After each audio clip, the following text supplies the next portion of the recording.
일파만파 김수열입니다. 방금 우리 손상대 사회자께서 말씀을 다 하셨기 때문에 제가 드릴 말씀이 거의 없습니다. 지금 이 시간 전국 방방곡곡에서 그리고 해외에서 나라를 걱정하며 유튜브를 시청하고 계시는 애국동지 여러분을 보니까 저도 그동안 한미 정상회담에 대해서 한 말씀을 올릴까 합니다. 뉴스를 보니 중동에는 이스라엘과 팔레스타인이 11일 만에 전격적으로 휴전에 합의했습니다. 그동안 미국은 대종전선에 집중하기 위해서 모든 전선을 잘 정비했는데 돌발적으로 이 중동 전쟁이 발생해서 큰 애로사항이 있었습니다만은 잘 끝났습니다. 그래서 미국은 대종전선에 집중할 수 있게 됐습니다. 지금 이 시간에는 3박 5일의 첫 대면 한미 정상이 열리고 있는 가운데 이번 정상회담을 보면서 지금까지 진행 과정을 안보 측면에서 분석해 보겠습니다. 미국은 문 정권에 대한 기대는 접었지만은 미국이 대한민국을 버리지 않았구나 하는 생각을 이번 정상회담을 보면서 느끼게 되었습니다. 그 이유는 첫째, 한미동맹이 혈맹임을 강조하면서 더 이상 한미동맹을 파괴하지 말 것을 행동을 통해서 경고했습니다.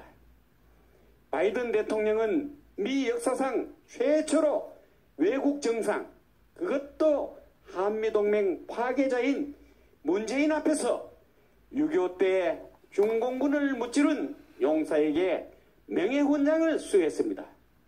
이 자리에는 바이든 대통령 부부, 부통령 부부, 정수기가 빠진 문재인이 홀로 참석했습니다.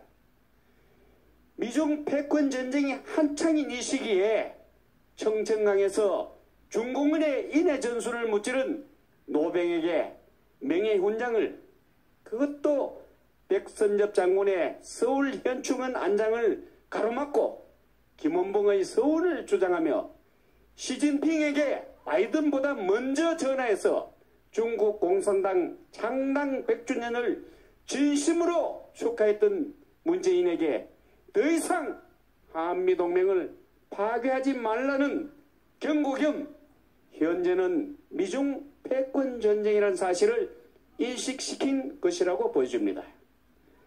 정상회담 후에는 미군 전사다 36,000명과 가추사 8,000명의 이름을 새겨넣는 6.25 추모의 벽 착공식에도 참석하게 됩니다. 둘째는 미국이 42년 만에 미사일 사거리 800km 제한을 완전히 없애는 그 족쇄를 해제한다는 카드를 내밀었습니다. 이제 우리는 중국의 북경과 러시아까지 사정권에 둔 중거리 탄도미사일을 개발할 수 있게 되었고, 미국은 중거리 미사일을 한반도에 배치하지 않고 중국을 견제 가능하게 되었습니다. 이로써 한국은 미사일 주권을 확보했으며 제주도에서도 북한 전역과 중국 베이징, 일본 도쿄 등을 사정권에 넣을 수 있는 능력을 가질 수 있게 되었습니다. 사실 우리는 이미 가지고 있는 최강의 현무포의 탄도 중량만 현재 4 내지 5톤에서 500km 이하로 줄이면 당장 200km까지 사정거리를 늘릴 수 있는 능력을 가지고 있는 것으로 추정되고 있습니다. 사드 배치 때 보여준 중국의 반발과 현 정권의 비협조 등을 보면서 꺼낸 이 카드가 동북아 안정과 미중 패권 전쟁의 전쟁 및 북핵 및 미사일 대응 등 여러 가지 복합적이고 전략적인 판단을 가능하게 해주고 있습니다. 셋째는 미국이 원전산업 협력 카드를 꺼내들었다는 것입니다. 나무 떼서 전기 만들겠다며 거꾸로 가고 있는 문재인의 어이없는 탈원전 정책은 세계 최고의 기술을 가지고 있는 국내 원전 산업 생태계를 급속히 붕괴하게 하고 있는데, 바이든 대통령과 문재인이 원전 산업 협력을 논의했다는 것은 문재인의 탈원전 정책으로 중국과 러시아가 그 공백을 파고 들어오고 있는 데 대한 대응으로 한미 양국이 중동과 유럽의 원전 시장에 공동 진출하게 되면 사정이 달라지게 됩니다. 이는 신장 위구르 반공과 5월부터 9월까지 아프간에서 미군 철수와 함께 중국에는 큰 위협이 될 것으로 생각이 됩니다. 넷째는 쿼드 참여 논의에 선을 그었습니다.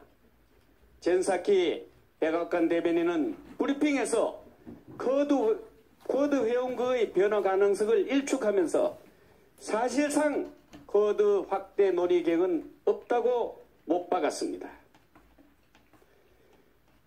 회담 전에 미국 의회에서 바이든이 이 얘기하기 전에 쿼드에 대한 할 얘기를 의회에서 전부 다 했습니다. 한반도 전문가 크리너 박사가 한미 정상회의의 회담의 성패는 한국을 중국 견제에 넣느냐 마느냐가 관건이라고 했는데, 이번 공동성명서에는 포함된 게 없습니다. 우리에게는 매우 아쉽지만은 중국 견제 전략에 이견을 보이고 있는 친중 문재인에 대한 동맹국으로서의 기대를 완전히 접은 것으로 보여집니다. 말씀드린 바와 같이 문재인에 대한 기대는 접는 반면 미국은 안보 측면에서, 대북 관계에서, 대중 관계에서 미사일 족쇄 해제와 원전 사업 협력 카드를 내밀었습니다. 한마디로 문재인은 중국과 미국 사이에서 완전히 샌드위치가 되고 말았습니다. 문제는 우리 내부입니다. 요즘 젊은이들이 대학가에서 꼰대 감별법을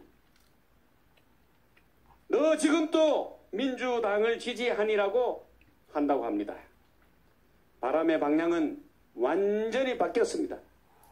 우파가 단결하여 반드시 우파 정권을 회복해야 됩니다. 격동하는 세계 정세에 잘 대응해야 합니다. 지금처럼 우물한 개구리가 되어서 구한말의 전체를 다시는 밟아서는 안 됩니다. 1천만 내부로 8.15 국민대회를 계기로 대한민국을 원상복귀합시다.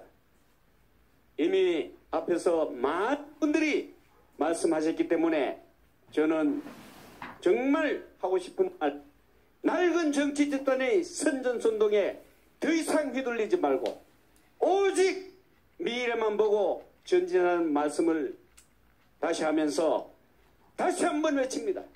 우리 다 같이 나가자! 싸우자! 이기자!